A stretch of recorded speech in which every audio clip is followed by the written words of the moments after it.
Welcome to Global Dispatches, a podcast for the foreign policy and global development communities and anyone who wants a deeper understanding of what is driving events in the world today. I'm your host, Mark Leon Goldberg, editor of UN Dispatch. Enjoy the show. Today's episode was recorded live in front of a virtual audience in partnership with CGIAR, the world's largest agricultural innovation network. It is part of a series of episodes that examines the relationship between climate and security. Today's episode takes a deep dive into how gender impacts and is impacted by climate security. The episode kicks off with introductory remarks by Nicoline de Haan, director of CGIAR Gender platform. I then moderate a panel discussion with a diverse group of experts on this issue, whom I introduce at the top of the moderated session. To view other episodes in this series, please visit climatesecurity.cgiar.org. And now here is Nicoline de Haan. Good morning, good afternoon, good evening from Kenya. It is my pleasure to welcome you to this webinar series. Today is part of a series showcasing live, interactive, thought-provoking discussions on climate security, on topics ranging from policy to migration, with thought leaders and future partners. Today, this webinar will explore an extra dimension that's very important to me. It will explore the link between gender and climate security. As part of the CGIAR Gender platform, we are very happy to be part of this discussion.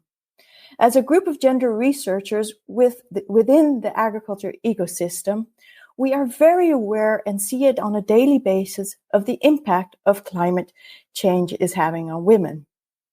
Even here in Kenya, where we have a drought going on, with about 30% less rain at the moment, women are forced to walk at the moment 14 kilometers just to get water.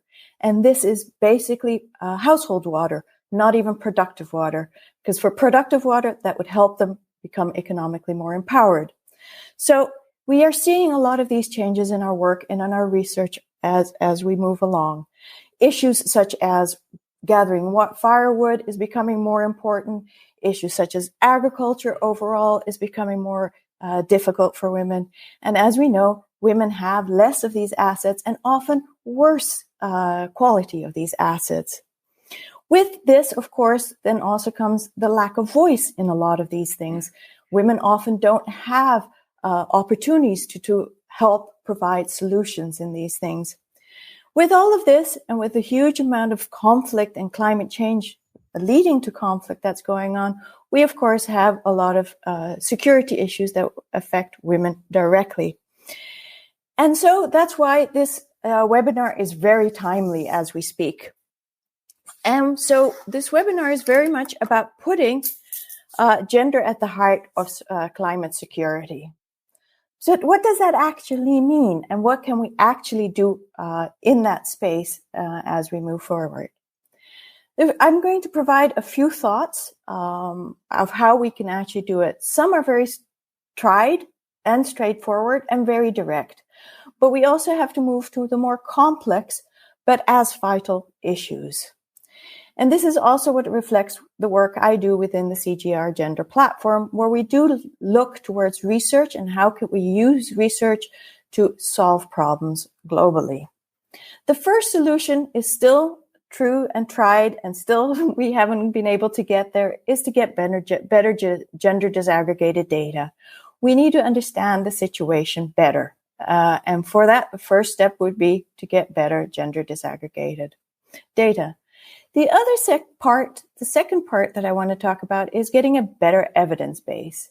There's a lot of discussion about how women are victims of climate change and women need support and whatnot more. But we actually need more evidence, and we need to understand and unpack what we mean by that. And also accept and appreciate that women are a voice in this. They're not only victims, they're often victims of systems and not just of their own doing. So I think that's very important, getting that evidence base, getting a better understanding of the actual situation. Third, is very much what we try to do and are very passionate about, is co-designing solutions. We can all give analysis of what's wrong, but we also need to figure out solutions. And for this, we need to have and include and also understand and listen to the voice of women often. Often in conversations that I've had with women, they often say, well, why don't people just listen to us? We also have solutions. We also know. Why don't people just give us the opportunity? They don't have to give us special training. Just give us part of the training. So what we really need to figure out is how we can actually listen to women more and make them part of the solution and give them a voice in finding those solutions. And then most important, but also very complicated and complex, is how do we tackle deep-seated inequalities? And we do this often through gender transformative approaches, but really trying to understand what are the norms and values that are preventing women, but also men, from coming to the plate and being able to provide good solutions to climate change and reducing conflict. These are just 4 thoughts, and I think you'll see them reflected in a lot of the discussions of the panelists. So I would like to now just open it up, look forward to what these eminent experts have to say and what we can all contribute to the conversation on putting gender at the heart of climate security. Welcome, everyone. My name is Mark Leon Goldberg. I am the editor of UN Dispatch and host of the Global Dispatches podcast. And today's conversation is being recorded as a live taping of the podcast. Nicoline de Haan did a great job of framing this conversation, and I now have the honor of moderating an excellent panel, whom I will now introduce.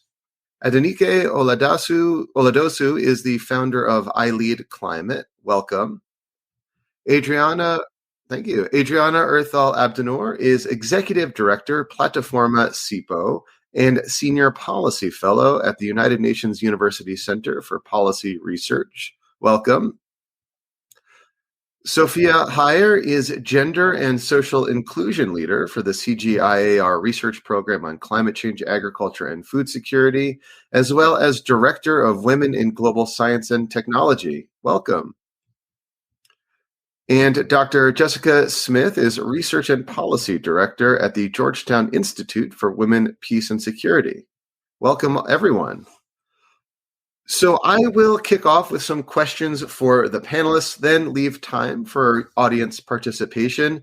To ask a question of the speakers, please simply leave your question in the comment field wherever you are watching this live stream, and we will get to them in just a few minutes after I ask my series of questions. So with that, let's kick off. And Jessica Smith, the first question will go to you. How does gender shape how diverse groups experience climate change and conflict impacts differently? And which research methods and approaches are best suited to capture these differences? Thank you, Mark, for this question. And thank you to CGIAR for convening this timely conversation, and to my fellow panelists who are truly doing really important work in this area. As you alluded to in your question, climate change is not gender neutral. Pre-existing social inequalities mean that people experience climate impacts differently depending on their gender, class, ethnicity, or other markers of identity. So often climate change is referred to as a threat multiplier or a risk multiplier, and it does this in part by further entrenching pre-existing vulnerabilities and patterns of discrimination. So we're talking about factors like discriminatory gender norms, gender distribution of labor, access to healthcare, income, livelihoods, discrepancies in decision-making power, all of which lead to uneven impacts of crises on women.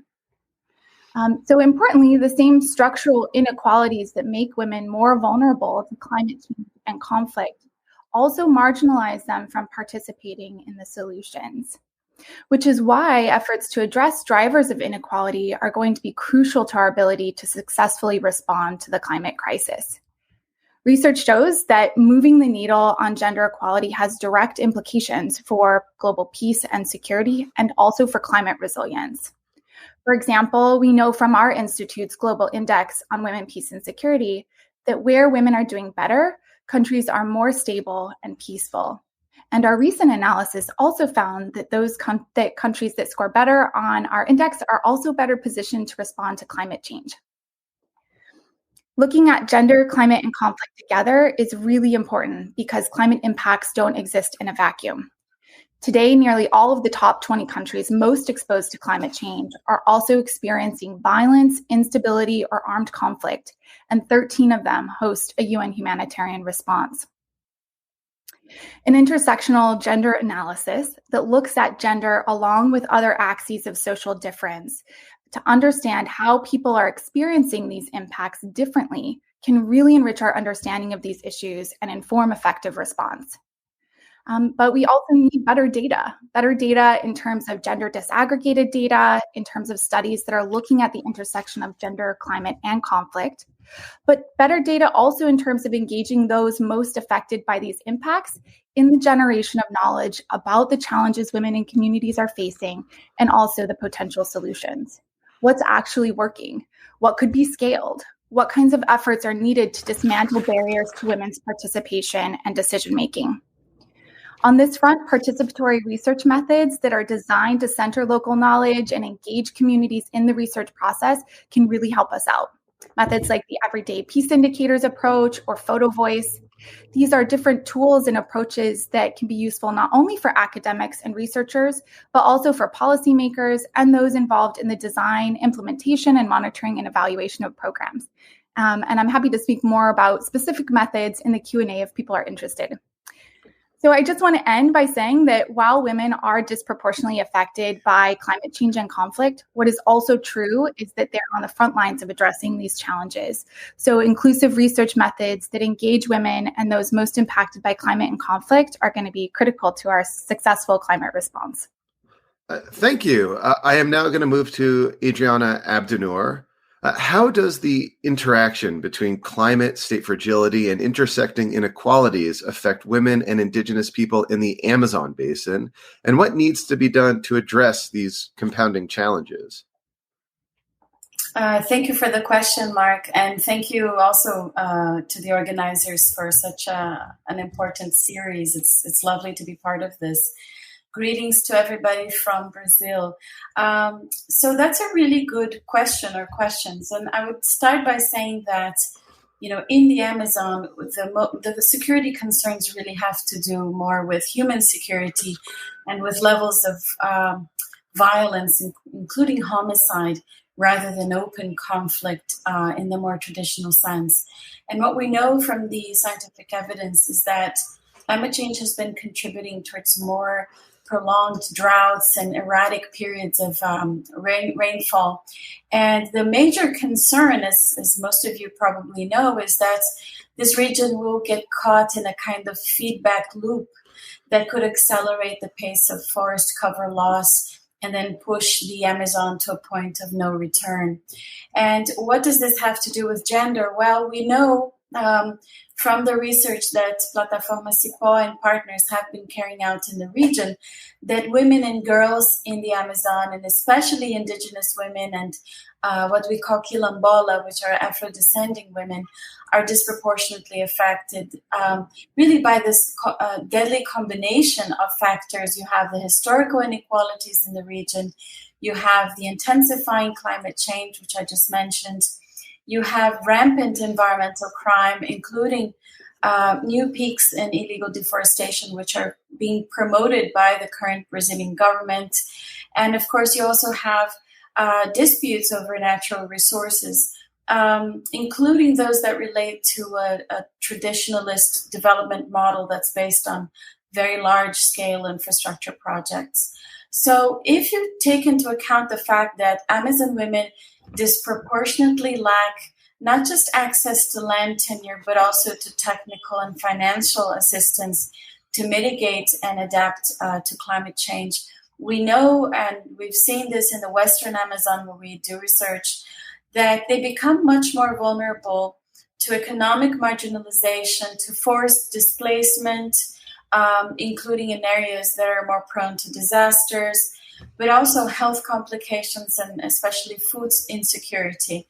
And we, against this backdrop, we also have to take into account that the Amazon is an extremely violent region when we look at violent crime and organized crime.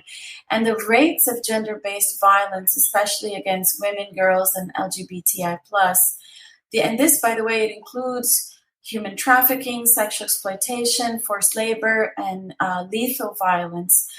The rates of femicide are incredibly high in the region, as are the rates of attacks and assassinations of environmental defenders. And in the Amazon, many of those defenders are women, so the gender aspect also comes into play. As was said previously, women are not just the victims of this deadly combination, they also represent frontline experiences, knowledge pools, and leadership patterns that are not yet acknowledged or tapped into by traditional policymaking. So later on, I can say a little bit more about the potential solutions and how women of the Amazon can be supported in light of the security and peace challenges. Thank you. Thank you. I'm going to turn now to Sophia Heyer. How does climate change drive out migration of young people, and what are the security challenges that young women and men migrants experience in destination areas? Thanks very much. Yes, so let me start with a personal story, a personal observation. When I was returning home from a trip to Nepal, where I was attending a meeting, when I got on my flight in Kathmandu, I looked around me and I realized on a flight of about, 300, 400 people, I was the only person who was not a young man, a young Nepali male. And so I was on a flight from Nepal to Dubai with, kind of 300, 400 young migrant workers who were leaving Nepal, looking for work, probably in the Arab region, but I'm not quite sure where. So that was my first experience. And recently, doing some research on this, I saw in a Nepali newspaper an account of how many of these Nepali young men are returning home without their full pay, without bonuses they've been promised, without any benefits or security. So they're very vulnerable. They're not necessarily getting what they've been promised. And they're not necessarily having a future there. And of course, we've heard, different stories. On another flight from Addis Ababa to Kuwait, I was not the only, person from my sector. There were a few of us development people there, about 3 or 4. And the rest of the flight was full of young Ethiopian women, probably in their 20s at the oldest, who were all going to Kuwait for domestic service. And so they were very excited. They were going to make money. They were going to have a different life. But we all know, I think that especially for domestic work, there's very few regulations. There's very little recourse. They're often not aware of their rights. They're not aware of their employment rights. They're not aware of other rights. They may not get paid appropriately. And we do know that there is abuse of various kinds that occurs. It's not always the case, but this is they're very vulnerable. And so are the young men who travel. So I think we really need to keep this in the back of our mind as we're talking about climate and security, because migration is going to be one of the major dimensions of climate change in the as we come through the coming years. It's one of the main coping strategies that people adopt in response to weather and climate. Some migration is short term, it causes a result of floods or other issues, as we've already heard, but much of it will be in terms of the long-term impacts of climate change on agriculture and on livelihoods. In Africa, for example, especially in East Africa, there's going to be increasing drought, variable rainfall, and it's going to have very strong impacts on food security.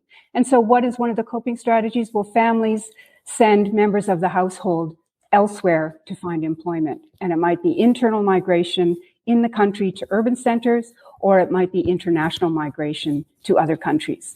And so the role of remittances, for example, is very, very important to economies in rural areas or households in rural areas. So according to the UN, in 2017, I think that's the most recent data we could find, about 31% of international migrants were young people between the ages of 15 and 34. And women, young women, female youth accounted for about 47%. So we have equal rates of young women and young men migrating outside of their countries to find work. And why is this? Well, because there are very, very high rates of youth unemployment across the globe. And this is true in the developed world as well as the developing world. And so according to the ILO, about 1.3 billion young people between the ages of 15 and 24, only 1/4 of those are employed. So over 750 million are not working. Now, many of those, of employed young people, 23% are in formal employment and the rest are in informal employment. So this is a crucial issue for us to be looking at in the future in the context of climate change and in the context of, global economy and rights to livelihood, poverty reduction, and sustainable development. Now, many young people are in education, but those will be mostly men. So the young men are getting more education than the young women. And so what does that mean for young women's prospects? We are finding, hello?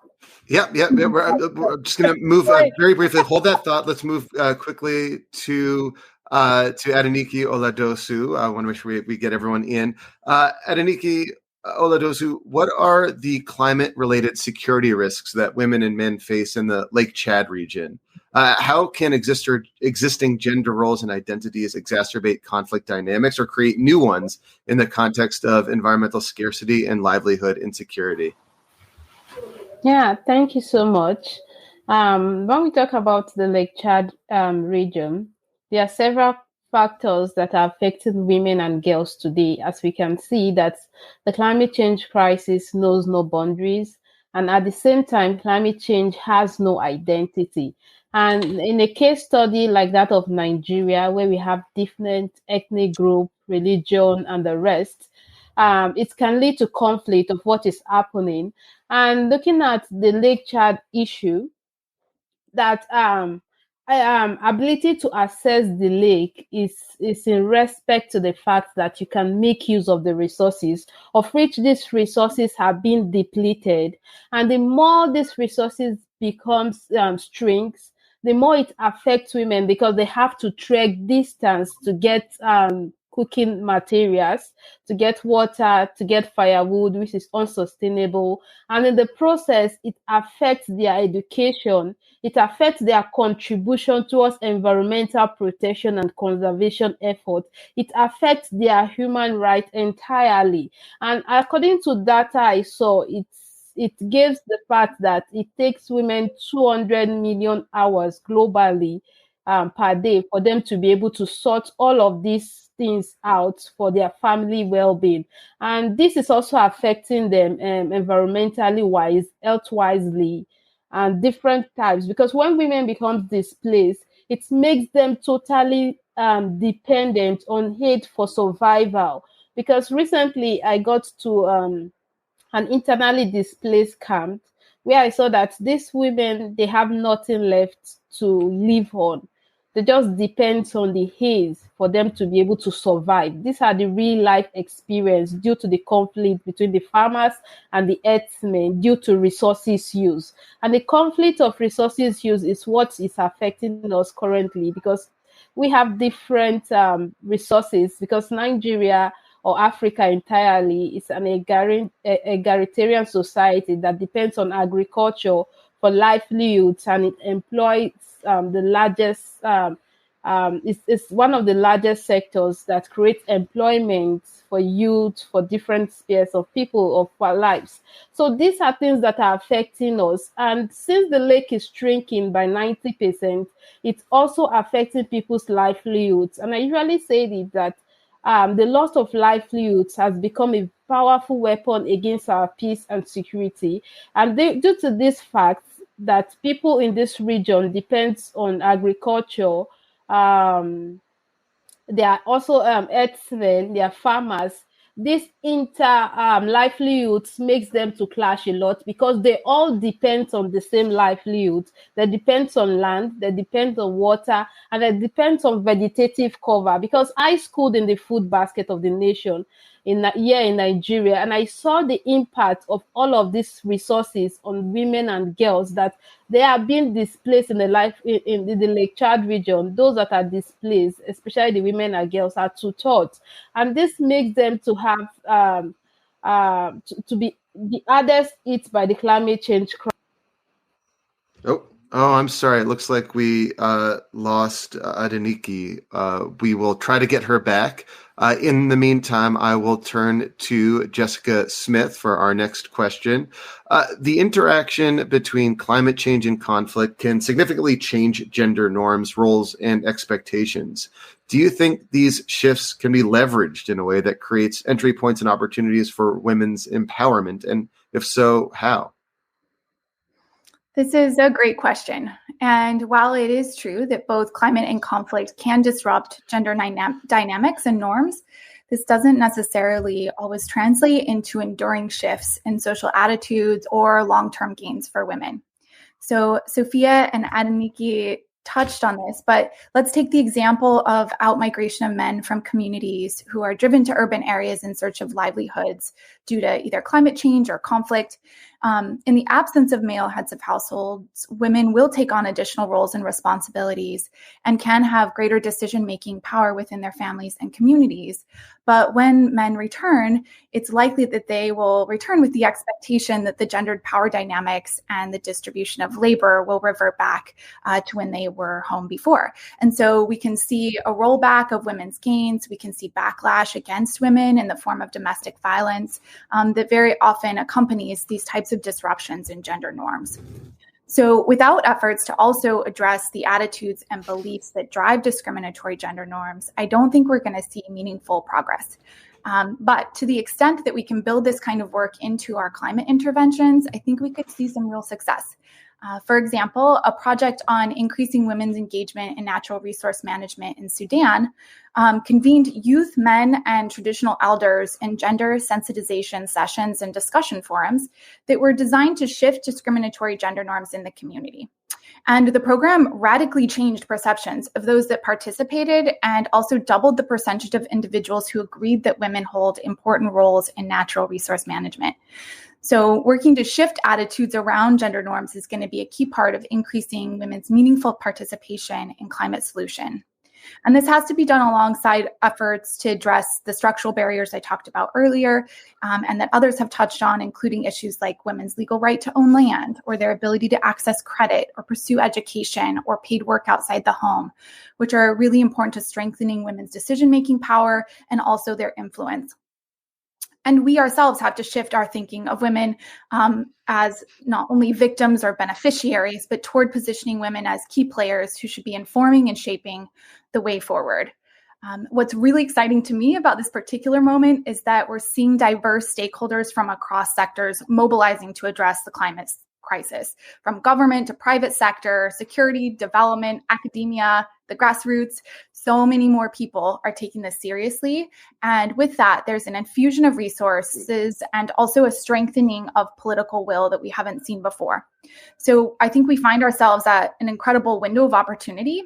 And if we get this right, if we ensure women are centered in interventions, that climate policy is gender responsive, and that women have full and equal access to the opportunities created by green transition, it really does have the potential to create cascading effects that positively impact not only the climate crisis, but also strengthen efforts to advance gender equality and global peace and security.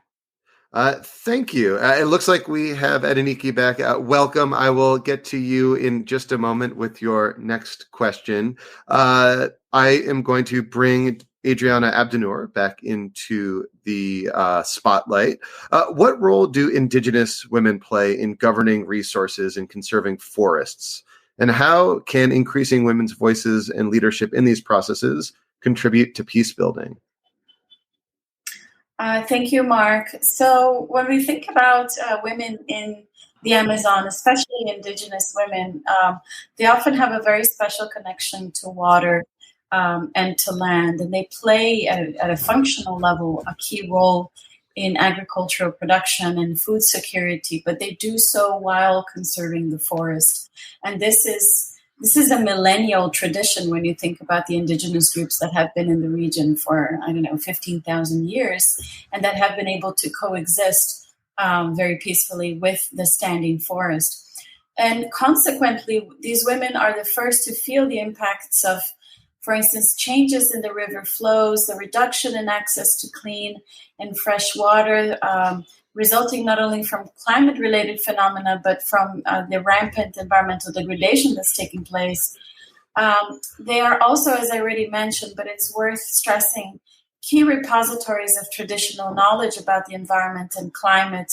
So, for instance, here in Brazil, in the Amazon region, indigenous women have been playing a very key role in helping to map climate change hotspots in the Amazon by gathering and sharing information that feeds into a sort of indigenous climate alert system. And it alerts users about illegal activities taking place on indigenous land. And that includes the kinds of crimes that we're seeing being committed at unprecedented rates here in the Brazilian Amazon. So illegal deforestation, illegal mining, especially of gold, and also illegal logging. The third point is that women are essential community leaders and activists, not only among local communities, but I would say even at nationwide social movement. We recently had a camp out of indigenous communities in Brasilia, the capital, as a reaction to a legal proposal at the Supreme Court. And it was very clear that the women had very special leadership roles. I also wanted to mention that Brazil's two largest indigenous associations right now are led by women. And there's also a new generation of Amazonian women, especially youth, who are beginning to engage with politics at different levels. So, for instance, Joana Wapichana, who's from the states of Roraima on the border with Venezuela. She's the first indigenous woman to be elected to federal Congress. And at COP26, we just returned 10 days ago, 2 weeks ago.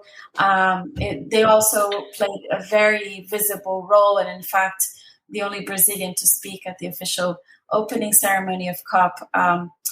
Chai, she's an indigenous leader who has been very vocal here in Brazil.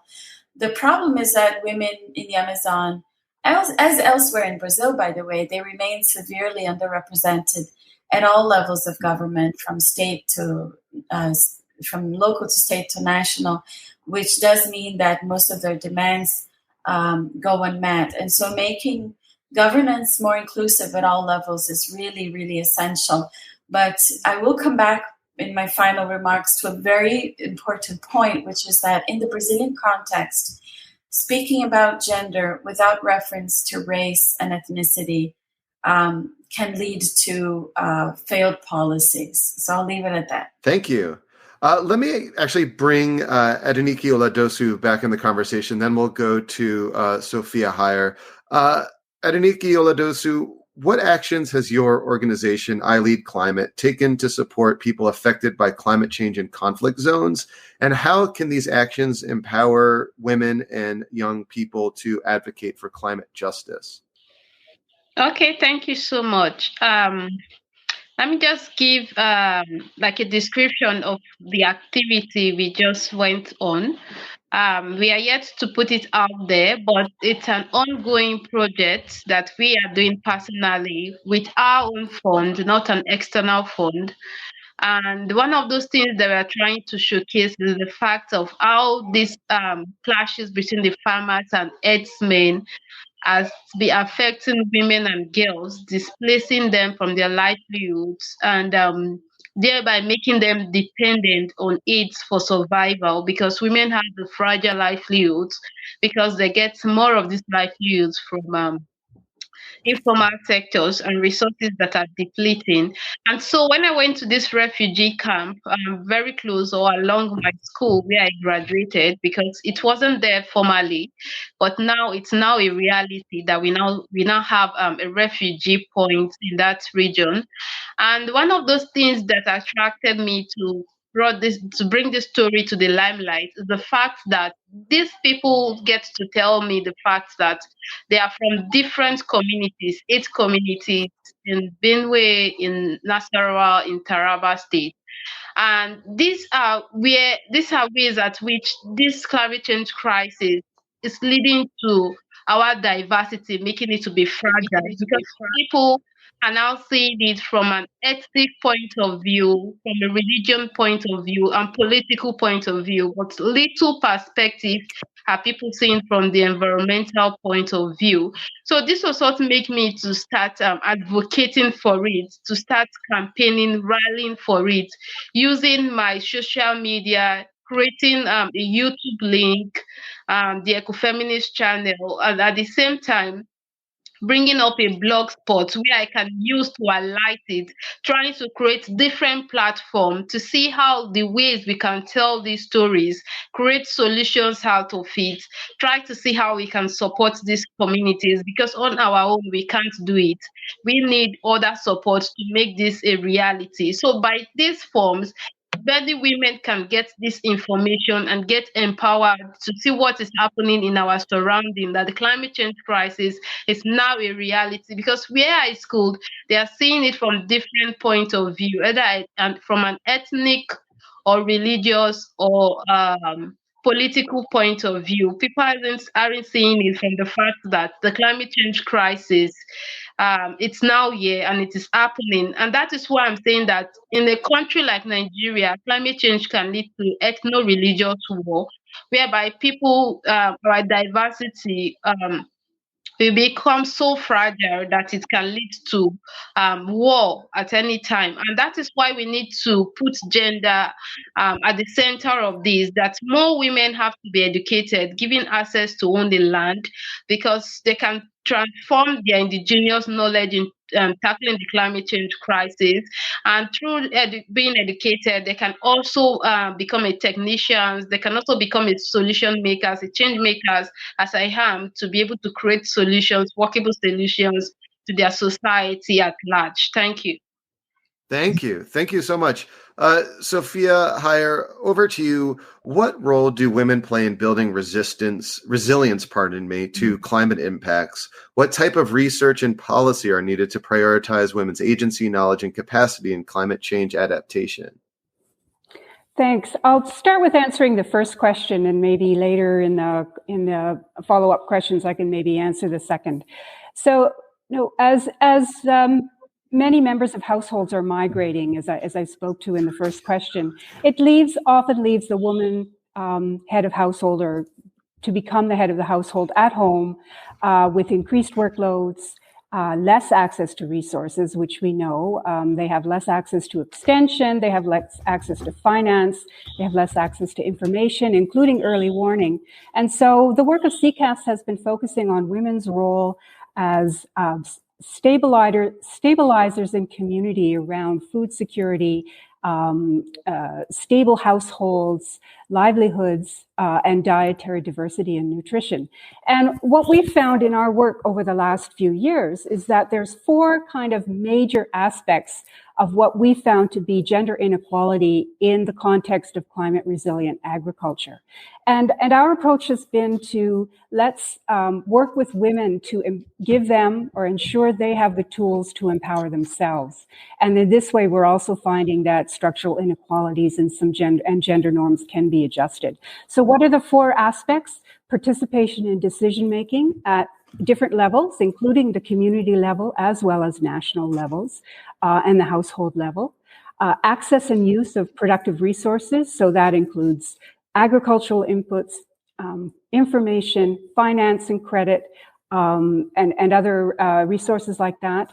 Decreasing their workloads, which have already been quite onerous because of their triple day of productive responsibilities, domestic responsibilities, and often community organized environmental or other health or social network activities that are increasing as men and young people leave the households. And finally, what's a platform? We found that a really useful, really effective, sustainable platform for achieving some of these is women's and community collective action in communities at the grassroots. And this is a way where women and members of communities, so not just women, but it is an important platform for women, can access resources communally, can share resources and exchange resources. They can use these as basis to get access to information, education, training, and it's also a way for them to share their workloads and even things like daycare. So what we've been finding, and what many other groups there are many other examples of this, is that women are actually forming these organizations already in many situations. I think we've all heard of revolving credit associations. Village savings and loans are often based on existing community work.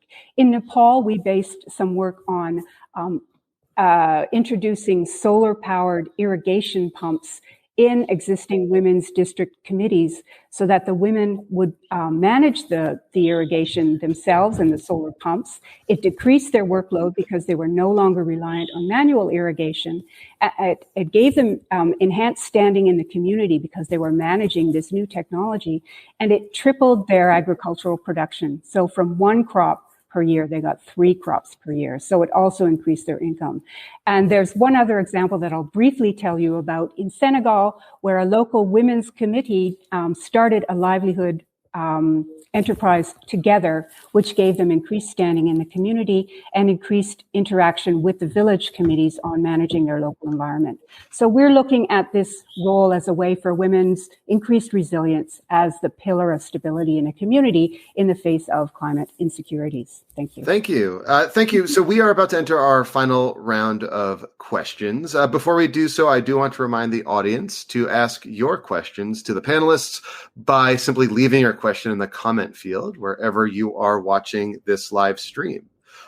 So to each of the panelists, I'm going to ask you, in your opinion, what are the top 2 strategies that can be taken to support gender-informed responses to climate security risks? 2 strategies, and we will start with Jessica Smith. Thank you. So I've emphasized the need to address the gendered impacts of climate change and ensure that women are able to meaningfully participate in and inform solutions, as many of my fellow panelists have. But as we move forward with these efforts, another aspect of addressing climate security risks is ensuring that our interventions are grounded in an ethics of do no harm. When we're asking people to participate in programs or research projects, it's not without risk, as Adriana and others have touched on in their comments. According to Global Witness, in 2020, a record 227 people were murdered for defending their land and the environment. And Indigenous groups continue to bear the brunt of escalating violence, with more than 1/3 of all fatal attacks in 2020 targeted at Indigenous people.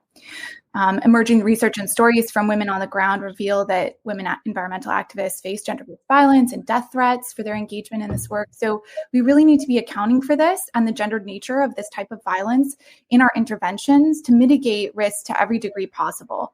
And we need to be transparent with people about what potential risks are for participating in projects that we might be designing as the international community. And then I think we also need to establish better mechanisms for helping people stay safe or get to safety when they become targets of violence. Too often, when a program cycle ends or a policy priority shifts, we leave people behind who have partnered with us, and then they end up facing significant risks to the well-being and the well-being of their families all on their own. So that's the first thing. We need to orient ourselves around an ethics of do no harm. The second strategy, very briefly, that I'd like to emphasize is the need for greater efforts to bridge silos between stakeholders working in diverse fields on some aspect of the gender-climate conflict nexus. We need to talk to each other. We don't all have to be an expert on the whole nexus, but we do need to understand how these factors and dynamics map onto our agendas. And this will help us also to identify points of synergy where we can harness collective action that will help us increase and accelerate progress. Thank you. Yeah. Okay, yeah. Well, so I'm getting lots of questions coming in for the audience, so I want to try to cycle through this last round pretty more quickly to be sure to get to audience. Adriana Abdenour, over to you. Can you give us 2 strategies that can be taken to support gender-informed responses to climate-related security risks? Sure. Thank you, Mark. So I would say that one very important step, and it's an initial step, is for us to develop locally informed risk assessments that are both climate and security sensitive. And that's not very easy to do because sometimes climate data is very long term, whereas security data tends to be more short horizon. But it can be done, especially when it incorporates and really is based on local perceptions and experiences and understandings.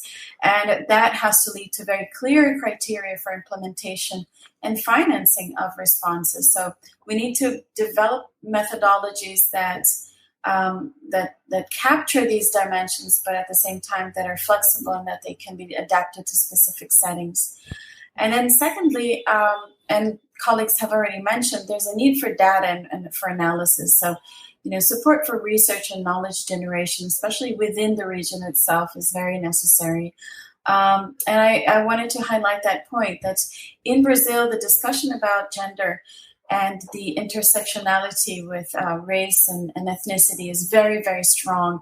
And when it comes to policymaking in the Amazon, it would be a huge mistake to address gender without looking just as systematically as the other dimensions. So I would leave it at that. Thank you. Thank you. And Sophia, higher to you, some 2 ideas, 2 policies, 2 strategies you'd recommend. Sure. The first would be the collective action approach that I was discussing. Often, collective action already exists in communities. It's a strategy that people understand. It also gives women a platform in the community. It increases their voice, increases their status, gives them support. And it doesn't necessarily have to be women-only organizations. In some cultures, that's appropriate. In other cultures or in other situations, to have women involved in local decision-making and village committees and so forth, I think is really, really important. Of course, supporting women's livelihoods is a very important resilience strategy, especially as they may not have access to the same resources as men in the community. But I'd also like to mention the importance of information, the importance of climate and weather information. For women. They may not necessarily have access to mobile phones. They may not necessarily completely understand the information that's generated on phones, and they may not have smartphones. Some research that CCAS has done in Latin America found that many rural households only have one phone. And so the phone will be with whoever either decides that they will have the phone or wherever the network is the strongest. So what are the alternative strategies to ensure that women and men and youth do have access to information as well as early warning information when they need it? So those are things that really need to be looked at in my view. Thank you. Thank you. And Adenike Oladosu, over to you for your 2 ideas, 2 strategies. You are muted. You should unmute. Sorry. So one of those strategies I think can be used, many of it have been mentioned by my fellow panelists, but one of it too is about strengthening our informal sectors, because these are women that have the largest or contribute the most in the informal economy, because we saw this with the COVID-19, that it displaced quite a number of women from their livelihoods, because it is fragile and it is sensitive to climate change impact and its effects. So we have to strengthen the informal economy so that it could be able to withstand any shock from the climate change crisis, and it could help to build women's livelihood at the same time. And also, we also need to look at the traditional form of it, because we look at the fact that Oh, I'm sorry. Oh. Yeah, I think we still have you. You can finish your thought. Okay, so migration should be an adaptation strategy, but now in recent times it is failing because of the fact that the clashes that occurs between livelihood strategy between the farmers and the herdsmen, of which makes women and girls to be at the center of this crisis. So we have to sort of traditional means of strengthening women's livelihoods, and at the same time, because women have to be given the right to own a land, for them to be able to bring in their indigenous knowledge, tackle the climate change crisis, grow long-term crops, grow trees, crops, and the rest of it for it to be able to resolve issues concerning our environment, and at the same time giving access to basic resources that they will need for them to be able to adapt to the impact of the climate change crisis. All of this response strategy will help women to be able to withstand the test of time from the climate change crisis. And also a very important point of it is the fact of the gender action plan that every countries have to develop, and maybe every civil society also needs to bring up to see how they can keep integrating women and girls in their various strategy in carrying out, and especially when it comes to financial aspects, looking at the fact that we need a gender sensitive finance for women to be at the center of it in implementation and in every wise. Thank you. Thank you. Yeah, thank you. So we are getting questions in from the audience. These questions so far are actually being individually directed. So I'll ask you just to take 1 minute to answer each question so we can get through as many as possible. The first one is for Jessica from Dr. Katie Tavener. Could you expand on the everyday peace indicators and how they've been used to better understand the gender climate security nexus? Sure. Thank you so much for this question, because I love talking about everyday peace indicators, and my colleague will post a link to their website in the chat. But everyday peace indicators is an approach to collaborative indicator development that really works to engage community members in the development of indicators that can identify issues of concern, monitor and evaluate progress, inform program design, and also track trends across time in communities.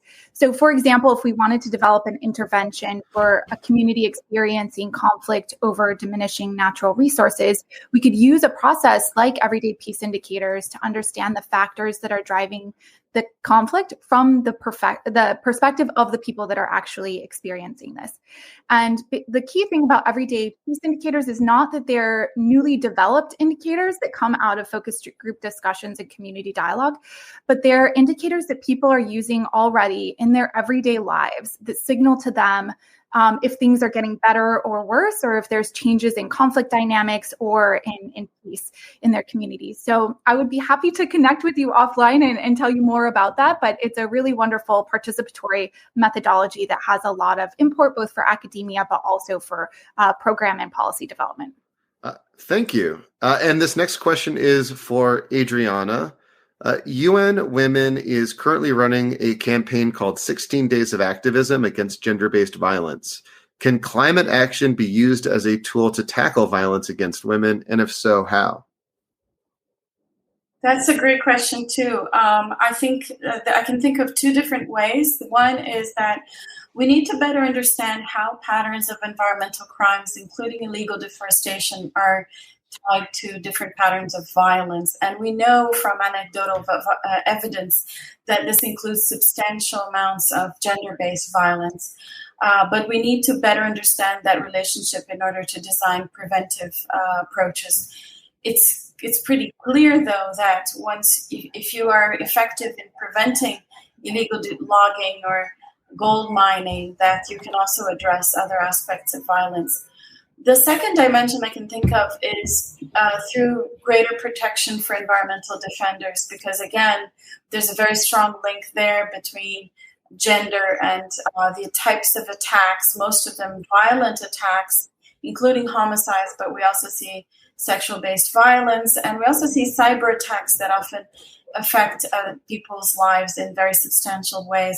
So I think that better research and then designing more targeted responses in those two areas could contribute towards violence reduction. Thank you. Thank you. And for Sophia, we've talked a lot about women in this discussion, but what role do men play in promoting gender equality in a changing climate? And how can programming and policies empower them to do so? Thank you. Yes, we do, but we need to talk about young men as well as older men. So I think we need to recognize that many young men are voting with their feet and they're leaving. So that's one critical issue to look at. Is it a matter of education? Is it a matter of access to finance and loans? Is it a matter of supporting them to develop new enterprises, maybe digitally based enterprises, maybe agricultural based enterprises? They need support entering the value chains as well. Some of the work at the International Livestock Research Institute looks at the role of young women and men in the dairy chain in Kenya, and what can we do to support young people to enter the agri-food value chain or food systems. So that's one issue. The other issue is to work with women and men in a community. Research has found that when men are involved in information sessions on a new activity, when there's consultation in the community about appropriate approaches or appropriate new projects or ideas for new opportunities, then if men feel that they're equally consulted, then there's going to be buy-in and that they will support their wives. And in some cases, increasing household income will promote more equal decision-making between the woman and the man in the household, as will, we have found with CCAFs, increased access to agricultural production information also does that, either by phone or by television. The Shamba Shape Up television show is a really good example of bringing that to families. Thank you. And so, Adenike, a question for you. I know you are a climate activist, so this question I think is you're well positioned to answer this. COP27 next year is taking place in Egypt, a country obviously with a lot of inequality between the sexes. Do you think this sends the right message? How can leaders attending make sure that despite this, gender equality is at the forefront of climate negotiations and action? Yeah, it needs to start now. We can't wait for when it is COP27 before we take decision, because they should by now be able to recognize the fact that gender issue is a global issue. It is not limited to only Africa alone. And the fact that Africa is hosting next year COP, it should also resonate about the fact that we have to see this in the forefront of this issue, because once gender it's not part of the discussion, it's like no work done or no decision taken, because this is an issue that is a defining moment of our time right now. We are seeing that every issue in our society today is gendered, and hence we need a perspective, a solution from those angles. And looking at the fact that also gender is a cross-cutting issues, finance, economy, social, tradition, and different things. And that also have to tell us more the fact that we have a lot of work to do in trying to shape the perspective of how decision-making is going to be done. For gender issue not to be left behind is such an important gathering where big decisions are being taken that concerns our lives. So we have to start now, and we have to start it in the right direction to know who we are going to talk to. How are we going to bring gender at the heart of this? Because that is what we talk about activism. Activism works when we all come together to make our voice to be heard locally and globally. Thank you. Well, that concludes the moderated portion of this conversation. Huge thank you to each of our panelists for participating today. And again, this conversation was recorded as a live taping of the Global Dispatches podcast. Please subscribe to the Global Dispatches podcast wherever you listen to your podcasts. And now it is my pleasure to turn the camera and mic back to Nicoline de Haan. Over to you, and thank you. Thanks, Mark. Wonderful. It's been my honor to host this webinar, and I will not try to summarize all the amazing things that have been said, but we'll highlight a few things that have tweaked my curiosity and I think are important as we move forward. First of all, we need to start now. I think that's a call to arms, and I think we should all listen to that. The other interesting thing is that all the conversation shows that it's across the world. We have talked about Nepal, Chad, Brazil. They all have are experiencing climate change. So we know that it's across the world, which of course brings me to the next issue, which is also that we need to understand context. Being a gender issue often, or climate change and gender issues, we need to understand the context in which it's happening. But first of all, let's talk about two sides that I think are important that have come out. One is the consequences of this intersect between gender inequalities and often climate change, and consequentially conflict.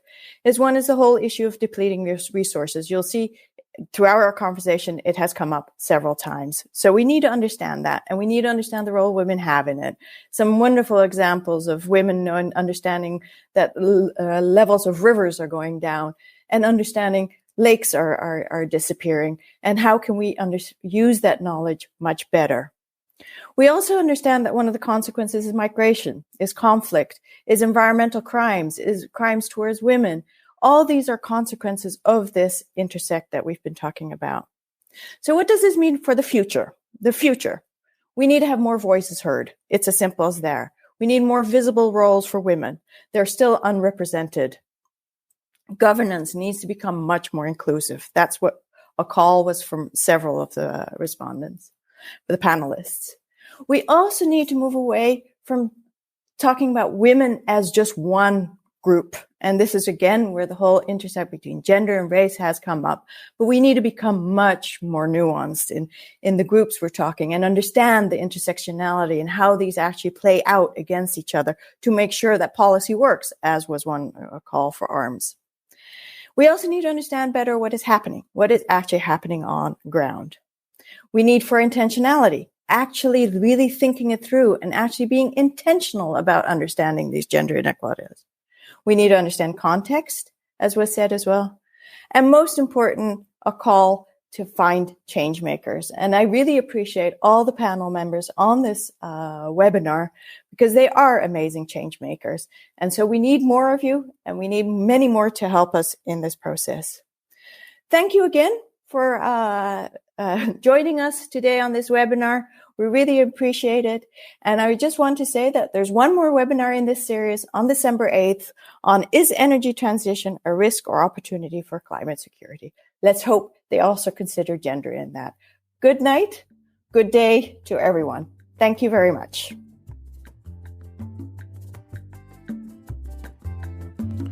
All right. Thank you all for listening. Thank you to CGIAR for partnering with the podcast around this series. We'll have one more episode left in this series to go, coming up soon. And again, please visit climatesecurity.cgiar.org. Thanks. We'll see you next time. Bye.